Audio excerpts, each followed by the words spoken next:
Hey guys, welcome to chapter 3. Actually, I'm going to change that, right? M8A. We're going to start with lesson 1. In fact, we're going to spend a couple days on it, and we're going to call this one Intro to Linear Equations. Linear starts with 4 letters that mean line, so this is about lines. Equations that if you graph them, you get lines. Okay, so let's go over our definitions. So we have a linear equation.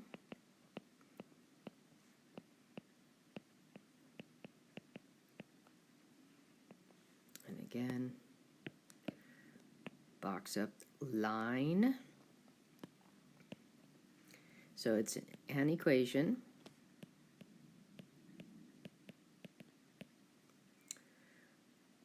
whose graph is a line. Okay, so we have different ways we write lines, and you're going to learn that as we progress through this chapter and others. But we're going to talk about this one, the standard form of a linear equation. I'm having a hard time writing today. I was having a hard time writing the other day. Okay, so it looks like this. AX plus BY equals C. So you might be saying, that seems a little strange. It's all variables. Well, again, it's just setting up an equation. So what are some key features of this guy? Number 1, put it over here. A, B, and C are integers. They're they're not constants because the A and B are coefficients, and then we have a constant. So that means they can be positive or negative, but they cannot be fractions or decimals. So positive or negative is okay. Fractions and decimals are not. Okay? Next thing that's true about standard form is that A, so that's a coefficient that's attached to X, has to be greater than or equal to 0. In other words, you have to have a positive X term. Now, what's funny is I've had people argue this with me, but I actually did do some research on it, and that is the customary way of having standard form. So if you write standard form, but your X term is negative, you're actually technically not correct, just to let you know. Okay, next thing you should be paying attention to is where X and Y are. So X and Y are on the left of the equation. That's not a choice.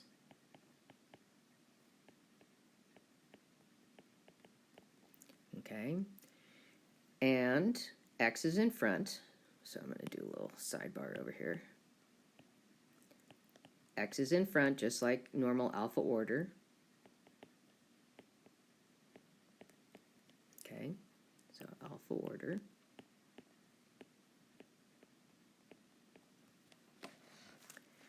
And the constant is on the right.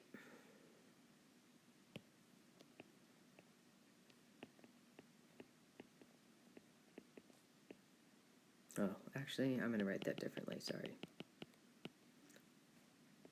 Oops, darn it. Let me go back. Okay, so then we're going to go here, and this will be on its equal here. Constant on the right. So no fractions or decimals of the equation. So equation being separated by that equal sign.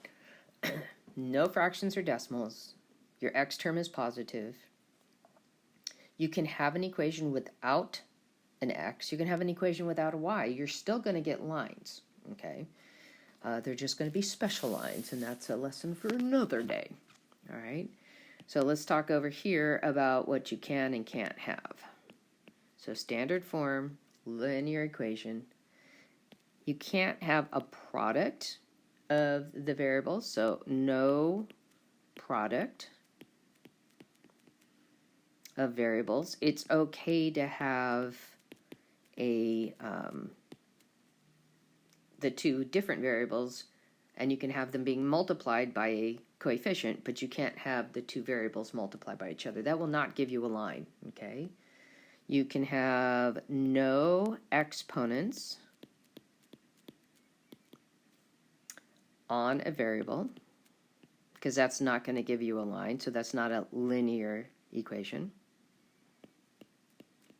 I'll give you different types of graphs. Pretty cool looking graphs, though. And there's no variables in the denominator.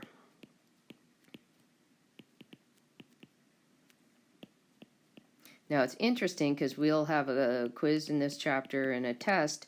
Ooh, denominator. But we'll give you some examples and ask you if they are linear equations. And if they are, then we're going to ask you to find some further information. If they aren't, you got to tell us, okay? And you can tell us why. For whatever reason, kids miss these questions, and they're pretty straightforward. You just got to know the three things you can't have. So if you see an equation that has a product of x and y, it's not a linear. It's an equation, but it's not a linear equation. It won't give you a line when you graph it. If you have exponents on a variable, it's not a linear equation. If you have variables in the denominator, it cannot be a linear equation. Okay, so let's talk about graphing. So when graphing, and this is kind of the focus of this chapter, is we're going to learn how to graph all different ways. Two key elements to look for.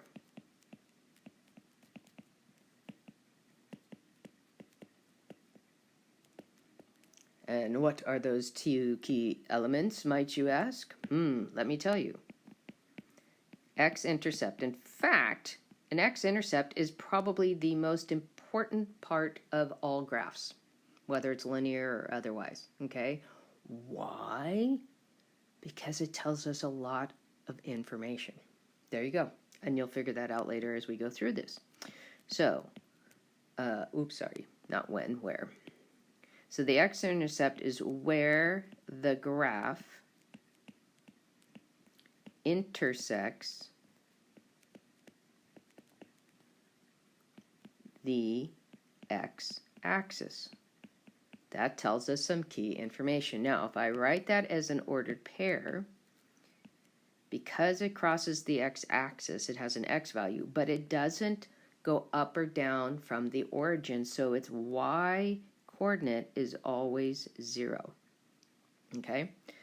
So the other guy is the Y-intercept. Both of them very important.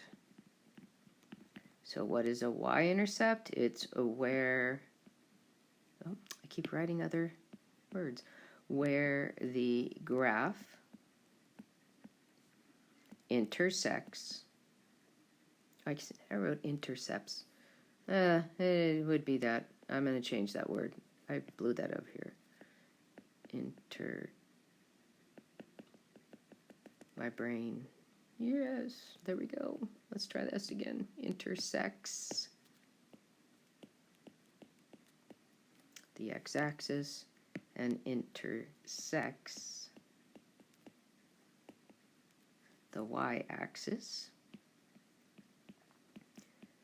Okay, so this ordered pair is going to have a y value, but it doesn't go right or left of the origin for the x-axis. So its ordered pair is 0, and then whatever the y-coordinate is. Okay? All right, I'm going to go to the next screen, and we're going to do a little bit of actual graphing.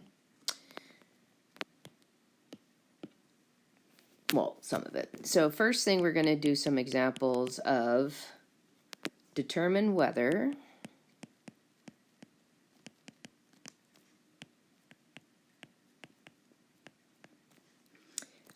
each equation,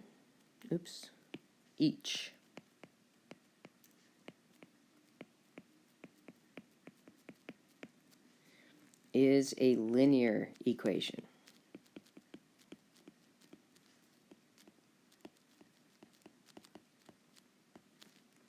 And then write the equation. If it is, write it in standard form. I think we not only do that on the quiz or test, but then we also ask you to identify the X-intercept and the Y-intercept. Standard form.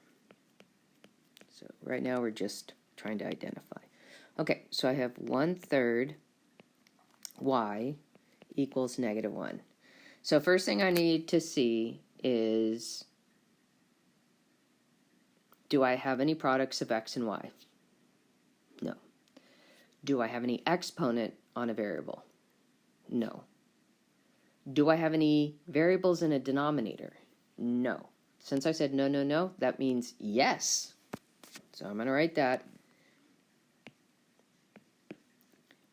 Yes, this is a linear equation. Funny, we get to say yes when the answer is no. Now, to write it in standard form, it's not ready to go. Why? Remember, A, B, C have to be integers, so no fractions or decimals. So let's go ahead and take care of that. We're going to multiply everything by 3. So we get y equals -3. And you might say, ooh, that's not in standard form. Where's the x? Remember, we said the coefficient could be greater than or equal to 0, the a value that's connected to the x. So in this case, the a value is 0, eliminating the x variable. Okay, so what kind of line is this? Well, if you have a line where you have only x's, this is actually going to be a horizontal line. That's the only way it's going to pass through where y equals -3 through where x equals -3. So anytime you have a variable y by itself equals a constant, it's going to be a horizontal line through that value. All right, let's try another one of these. We have y equals x squared minus 4. So do we have a product of the variables x, y? Nope. Do we have any exponents on a variable? Yes, we do. Right there. So guess what? We are done. And so we're going to say, nope, this is not a linear equation.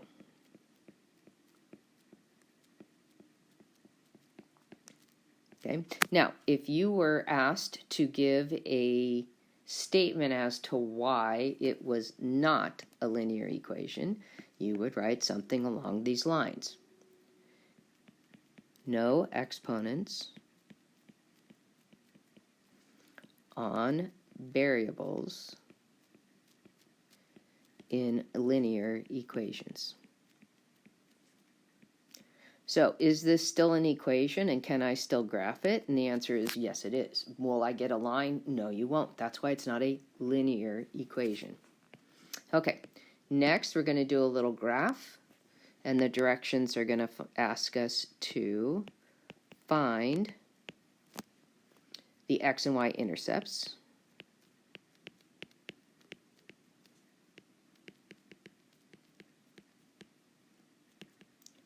of the graph.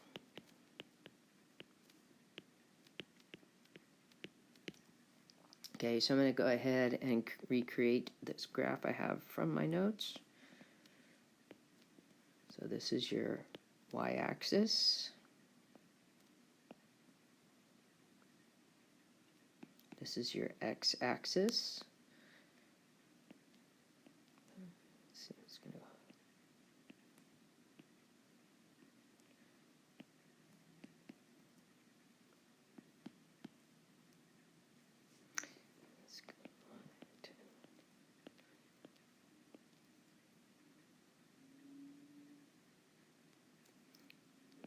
So notice these do not have the same interval, because on the x-axis I go over 2 tick marks to give me 5, so each tick mark would be 2.5 more than the tick mark before. But on my y-axis I am counting by 5s. It's okay to have different ones. It does kind of give a distorted view of your graph, but that's okay. And then I'm going to go ahead and draw my line. Let's see, this is going to be kind of challenging.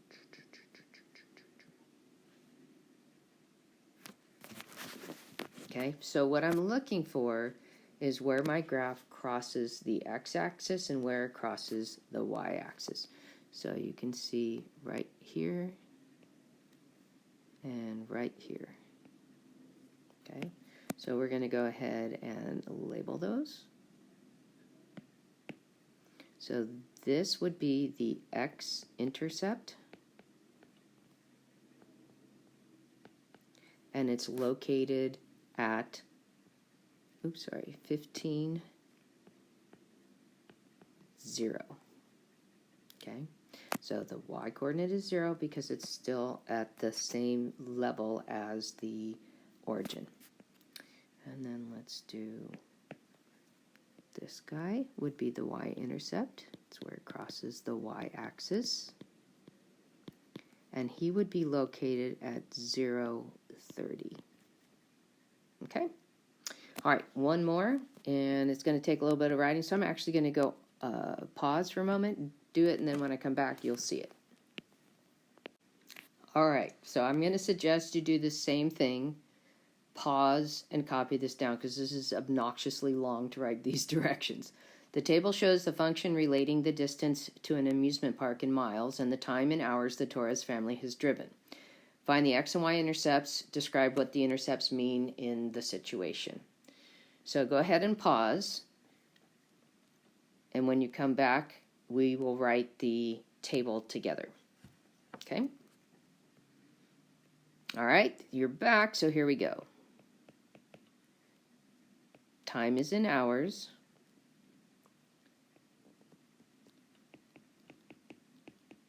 Distance is in miles.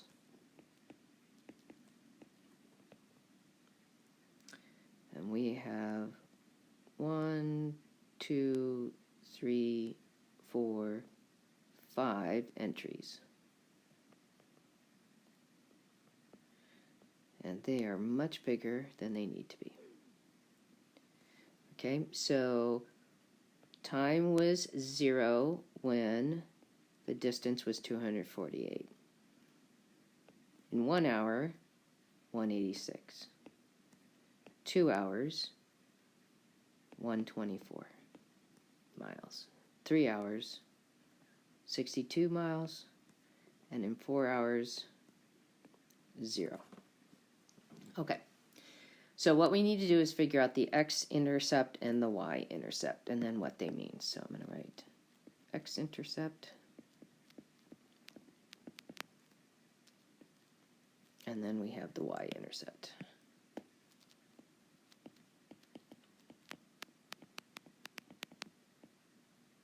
Okay. So remember what we're looking for with the X-intercept. It's going to have an X value and it's going to have a 0 for the Y value. Okay, so keep that in mind. So what we're going to see is this would be our X-intercept.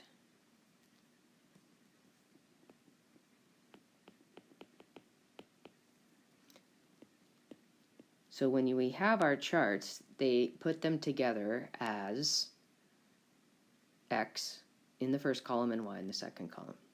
So again, I'm going to read through this again, make sure I can interpret this. So the table shows the function relating the distance to an amusement park in miles and the time in hours the Torres family has driven. So 4 hours driven and there's 0 miles from the amusement park. Okay. So here's my interpretation. In 4 hours, the family arrives at the amusement park.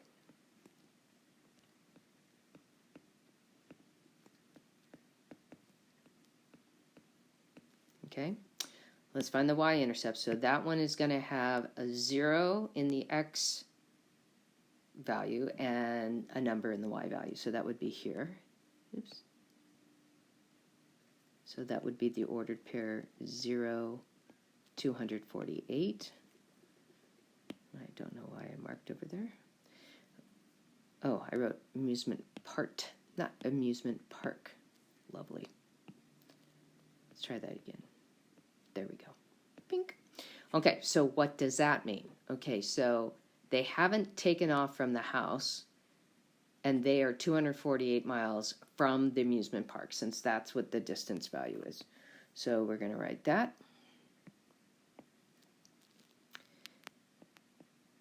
The family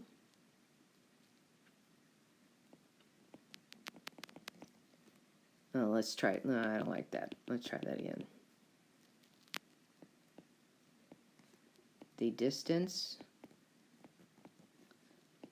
to the amusement park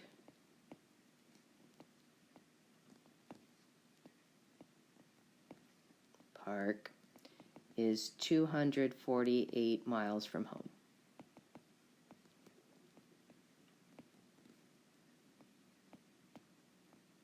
Okay.